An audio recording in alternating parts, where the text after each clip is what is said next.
He was confronted by my successor, Dick Thompson, and that's when things really got wild around the courthouse. He'd show up with his arms in stockade and demanding to be arrested, and it was just, it was pretty much a hectic couple of years. Oakland County Prosecutor L. Brooks Patterson was once the prosecutor. He says assisted suicide is a complex issue, and he's not sure Jack Kevorkian was the best spokesman for the cause. There are many people who would argue otherwise, people passionate about the right to die, who have supported Kevorkian's mission for decades. But his resolve also earned Kevorkian plenty of enemies who thought he was crossing a legal and moral line by helping people die. Action News reporter Anu Prakash has a look back at the man and his mission. What counts is what's best for this patient in front of me. The world first learned of Dr. Jack Kevorkian in June of 1990 when Janet Adkins' life ended in the back of his old Volkswagen van. The 54-year-old woman from Oregon was the first to die with Kevorkian's suicide machine, a contraption with a button, when pushed, released a lethal mix of drugs into the patient's system. At the time, Adkins' husband read a letter that Janet, an Alzheimer's patient, had written about wanting to die. I have decided, for the following reasons, to take my own life. It was Adkins' death that catapulted Kevorkian and the issue of physician-assisted suicide onto the national scene. Our Mary Conway met Dr. Kevorkian nearly a year later when he came to Action News to talk about what he saw as a terminally ill patient's right to die. There's no way a person can suffer this way. It's the calmest way to die, and the most dignified because it can be done in anyone's home. There were dozens more patients and a number of court cases pointing out the lack of legislation concerning assisted suicide. Kevorkian became known nationwide as Dr. Death.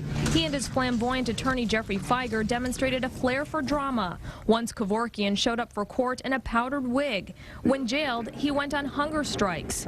Several times he was carried out of the courtroom. But through it all, Kevorkian insisted he was only helping relieve pain and suffering. For people like Sherry Miller, who died at the age of 43 after years of struggling with multiple sclerosis. I want to die. That's as plain as you can put it.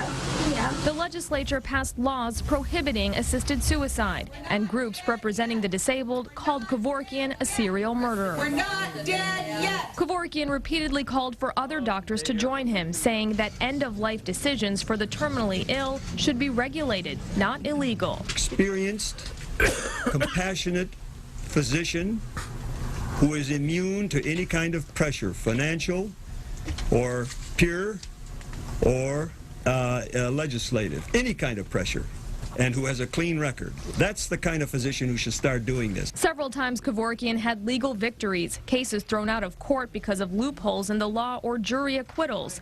But in November of 1998, Kevorkian, stripped of his title as a doctor, carried his campaign much further, giving 60 Minutes a tape showing him injecting 52-year-old Thomas Yauk with a lethal mix of drugs. Tom, do you want to go ahead with this?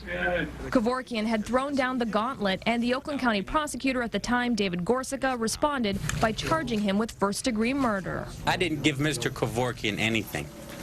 He brought it upon himself. I am following the law as I am required to do. Just look at it. Honestly, no, honestly. Do you see a criminal? Do you see a murderer? The jury convicted Kevorkian of second-degree murder.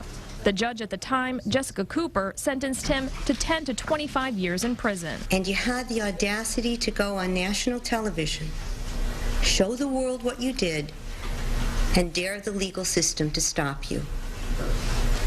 Well, sir, consider yourself stopped. Jack Kevorkian's attorney petitioned then-Governor Jennifer Granholm to release him, citing his deteriorating health and promising that he would no longer assist in suicides. But each time the governor refused, perhaps remembering how many times Kevorkian had made the same promise. When a patient needs help, I'll help a patient. I don't care what. Have you talked to your associate? If you were the patient, would you want me to stop?